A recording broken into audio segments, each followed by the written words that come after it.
नमस्कार दोस्तों, मैं प्रशांत और आप सुन रहे हैं हॉरर कहानी। तो दोस्तों, आज की हमारी कहानी रामकिशोर की, जो उत्तर प्रदेश के रहने वाले हैं। तो दोस्तों, चलिए ये कहानी रामकिशोर की जुबानी सुनते हैं। उत्तर प्रदेश के पूर्वांचल के एक छोटे से गांव बरहोली की गलियां दिन में भी सुनसान रहती थीं। मिट्टी की कच्ची सड़कें, टेढ़ी मेढ़ी गलियां और चारों ओर फैले बरगद और पीपल के पेड़, मानो ये गांव समय से बहुत पीछे अटका हुआ था। दोस्तों, मैं रामकिशोर उत्तर प्रदेश के छोटे से बरहोली से हूँ। गांव के किनारे पर मेरा एक पुराना मकान था, जिसमें मैं अपने परिवार, मेरी पत्नी सीमा, 16 साल की बेटी पूजा और 10 साल का बेटा चिराग के साथ रहता हूँ। परिवार साधारण था, खेतीहर मजदूरी से गुजारा चलता था।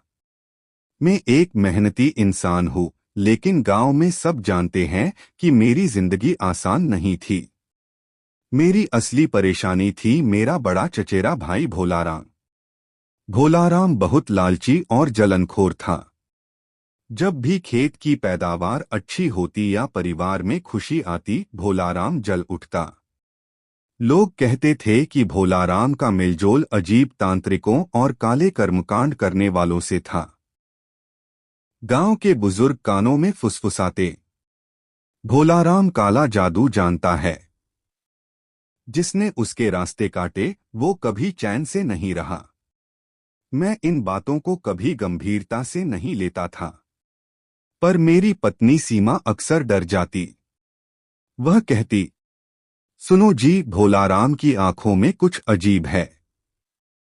जब भी वो हमारे घर आता है, पूजा की तरफ बड़ा घूरता है। मुझे लगता है कुछ गड़बड़ है। मैं हंसकर टाल देता। औरतों को हर जगह टोटका दिखता है। मेहनत करो, भगवान सब संभाल लेगा। लेकिन भगवान सब नहीं संभाल रहा था। असली कहानी अब शुरू होने वाली थी। एक रात अचानक पूजा बुरी तरह चिल्लाई। सब दौड़े तो देखा पूजा बिस्तर पर कांप रही थी। उसकी आंखें खुली थीं, लेकिन वो जैसे किसी और ही दुनिया को देख रही थी। वो बार बार एक ही बात कह रही थी, वो औरत, वो हमारे कमरे में है, काली साड़ी में, आंखें लाल हैं, वो मुझे ले जाएगी। लेकिन जब सबने चारों तरफ देखा तो वहां कोई नहीं था। सीमा ने पूजा को सीने से लगा लिया, लेकिन उस रात किसी ने नींद नहीं ली। अगली सुबह आंगन में एक अजीब चीज मिली। मुट्ठी भर काले बाल, नींबू पर कील गड़ी हुई और उस पर सिंदूर लगे हुए। ये सब किसी ने दरवाजे के ठीक सामने रखा था। गांव की औरतें देखकर सहम गईं। ये टोटका है। ये किसी ने इस घर को बांध दिया है। मैंने गुस्से में वो सब जला दिया, लेकिन सीमा का डर और गहरा गया। दिन बीतते गए और अजीब घटनाएं बढ़ती गईं। चिराग हर रात रोने लगता, कहता कि खिड़की पर कोई खड़ा उसे घूर रहा है। पूजा के हाथ पैर पर नीले निशान उभरने लगे, जैसे किसी ने जोर से पकड़ा हो। घर के पालतू कुत्ते की अचानक मौत हो गई, जबकि वो पूरी तरह स्वस्थ था। रसोई में रखे दूध में खून जैसी लाल परत तैर जाती। गांव वाले धीरे धीरे इस घर से दूरी बनाने लगे। बच्चों को भी चेतावनी दी गई कि वो मेरे घर के आंगन में न जाएं। सबको शक था ये भोलाराम का काम है। एक दिन सीमा ने भोलाराम को गांव के बाहर एक तांत्रिक से मिलते देखा। तांत्रिक की लंबी जटाएं थीं और उसके गले में हड्डियों की माला। वो मिट्टी पर नींबू, राख और काले धागों से कुछ अजीब आकृति बना रहा था। सीमा छुपकर सुन रही थी। उसने साफ सुना, लड़की तेरे हाथ में आनी चाहिए, तब तक ये घर बर्बाद होगा। सीमा कांप गई। वो समझ गई कि ये सब पूजा के लिए हो रहा है। अब हालात और बिगड़ गए। पूजा का शरीर दिन पर दिन कमजोर होने लगा। उसकी आंखों के नीचे काले गहरे घेरे पड़ गए। एक रात सीमा ने देखा, पूजा नींद में चलते चलते आंगन में जा रही है। उसकी आंखें खुली थीं पर चेहरा बिल्कुल निर्विकार।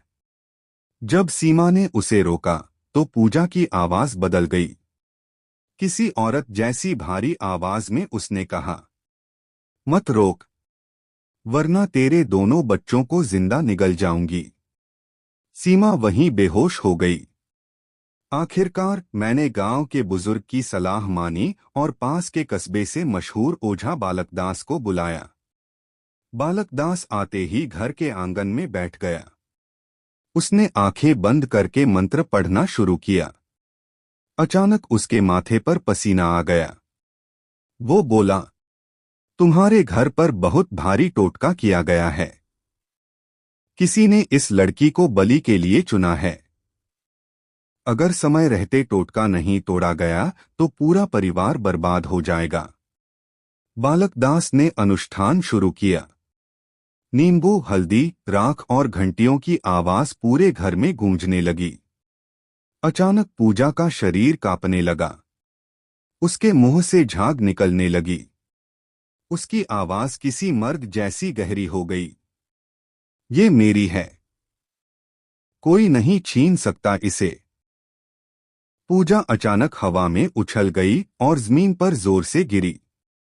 सीमा और मैं चीख पड़े। बालकदास ने कहा, ये आत्मा नहीं, ये टोटके की बांधाई हुई दुष्ट शक्ति है। इसे किसी जिंदा इंसान ने बुलाया है, और वो इंसान है तुम्हारा अपना खून। सबका शक अब पक्का हो गया। भोलाराम ओझा ने एक कठिन अनुष्ठान करने का फैसला किया। कहा गया कि ये अनुष्ठान अगर बीच में टूटा तो पूजा की जान चली जाएगी। रात 12 बजे पूजा को आंगन में बिठाया गया। चारों तरफ दीपक जलाए गए। ओझा ने लगातार मंत्र पढ़ना शुरू किया। तभी अचानक हवा का झोंका आया और सभी दीपक बुझ गए। अंधेरे में पूजा ने चिल्लाना शुरू किया। उसकी आवाज बदलकर बिल्कुल भोलाराम जैसी हो गई। राम किशोर, तेरी बेटी मेरी होगी, चाहे तुझे मारना पड़े। अचानक भोलाराम खुद वहां आ गया।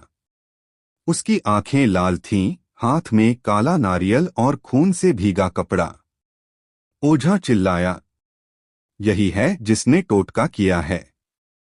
इसे रोको वरना सब खत्म हो जाएगा। मैंने गुस्से में भोलाराम पर झपट्टा मारा। दोनों में हाथापाई शुरू हो गई। काला नारियल गिरते ही पूजा की चीख और तेज हो गई। बालकदास ने मंत्रोच्चारण की आखिरी कड़ी पूरी की। तभी अचानक आकाश में बिजली कड़क गई और आंगन के बीच धुएं का गुबार उठा। पूजा बेहोश होकर गिर गई। भोलाराम की आंखें उलट गईं और वह उसी वक्त जमीन पर ढेर हो गया। उसके शरीर से खून बहने लगा और कुछ ही मिनटों में उसकी मौत हो गई। सुबह होते ही पूजा होश में आई। उसका चेहरा शांत था, जैसे महीनों बाद चैन से सोई हो। बालकदास ने बताया, टोटका करने वाला मर गया, इसलिए बंधन टूट गया। लेकिन याद रखना, टोटका कभी हल्के में नहीं लेना चाहिए। ये इंसान की आत्मा तक को बेच देता है। गांव में खबर फैल गई कि भोलाराम काले कर्मकांड में पकड़ा गया और उसी का शिकार हुआ। रामकिशोर का परिवार धीरे धीरे सामान्य होने लगा, लेकिन उस रात की याद कभी नहीं मिट सकी। आज भी गांव के लोग कहते हैं, बरहोली के उस घर के आंगन में रात को मत जाना।